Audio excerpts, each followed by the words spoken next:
What in the hell is going on, Americans? Jericho Green back with you once again. I was gone for a little bit fighting a cold. Thanks to everybody who wished me a speedy recovery. Hopefully, the same speedy recovery can be had for Teddy Lou and Mr. Nadler's ass. Because Candace Owens went ahead and got in it like a bike with no seat. And it was beautiful.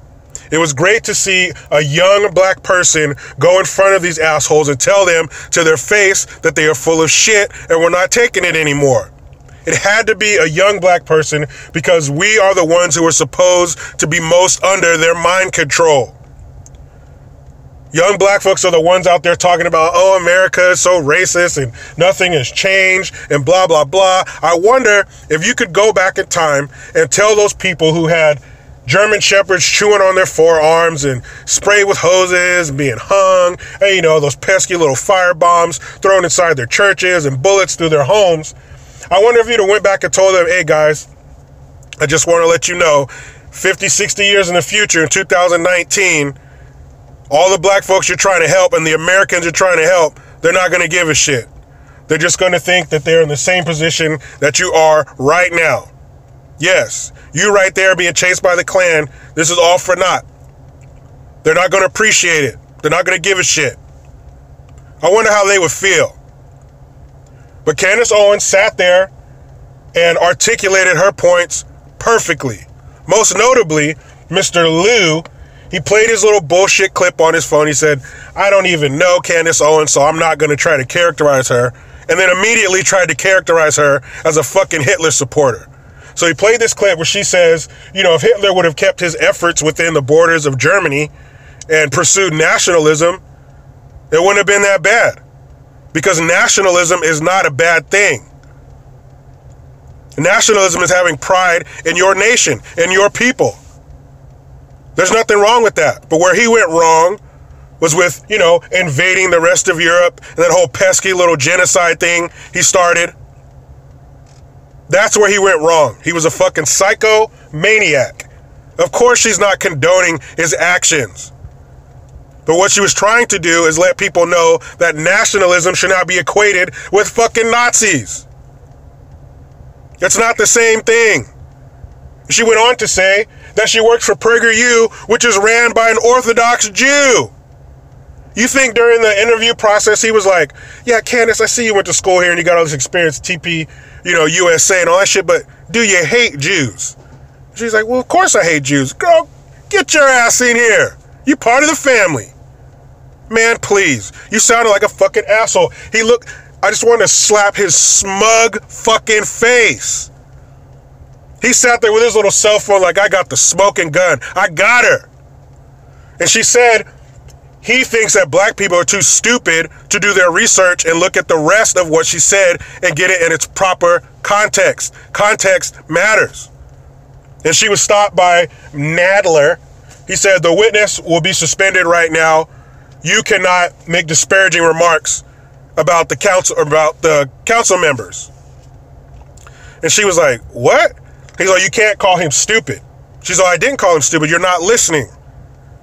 And it was plain as day. How did he misconstrue that? She plainly said, Mr. Lou thinks that black people are too stupid. She didn't say Mr. Lou was stupid. So obviously he wasn't listening, which begs the question, what the fuck were you doing? If you weren't sitting there giving her your undivided attention, what were you thinking about? What were you paying attention to when you were supposed to be paying attention to her? But she said, may I continue, please? And she was basically letting them know, you guys are sitting here talking about this white nationalism and this white supremacy and all this bullshit, all these straw men that you're creating, when there are real issues out there.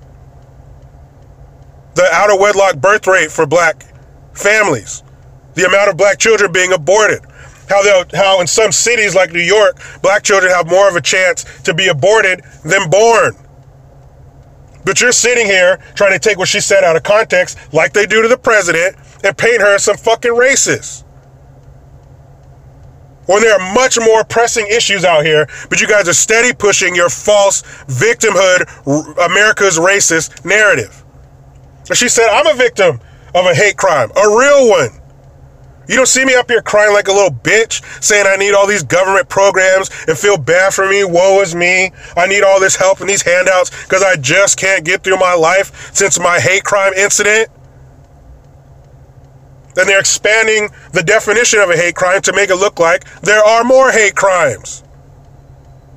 America is not a more hateful place and a more racist place since November of 2016. It just isn't. As much as the mainstream mediocres want it to be, as much as these garbage-ass politicians want it to be, it is not.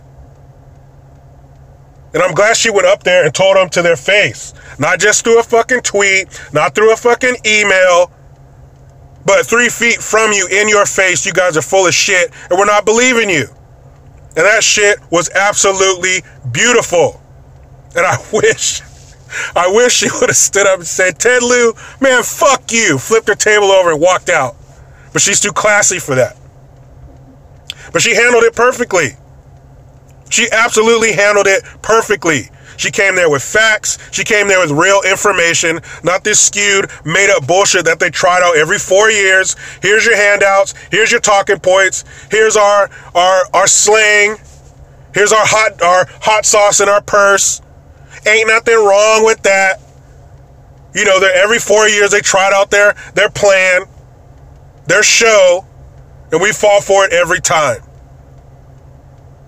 But it was great to see. And like I said, it had to be a young black person. It had to be one of the people that they think they have under their mind control. Candace Owens, you did good. You did real good, kid. Now, will it change these fucking idiots? No. But hopefully it sheds some light on what the fuck is going on. And maybe some people do think differently now. Maybe some people aren't viewing black people as such victims. I know they portray us as the Fabergé eggs of ethnicities, but all of us are not like that. So I love it. I want to see more young black people up there telling them that we know you're full of shit. Pulling back the curtain on the man, on the Wizard of Oz. Letting them know that all this smoke and mirrors and all this hoopla, everybody needs to be afraid, brown folks need to be afraid, is not true. There is no need to be afraid. The only thing we need to be afraid of is failure. And in America, if you fail, that's your fault. Because one thing we all have, yes, all of us have in this country, is opportunity. Tell the people floating over here on a homemade raft with all their worldly possessions that we're not a land of opportunity. They just might laugh in your fucking face. People, it's time for me to get back in this damn rat race. But you know how it goes.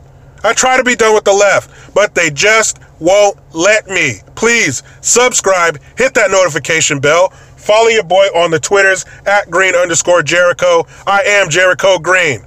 Man, I'm out.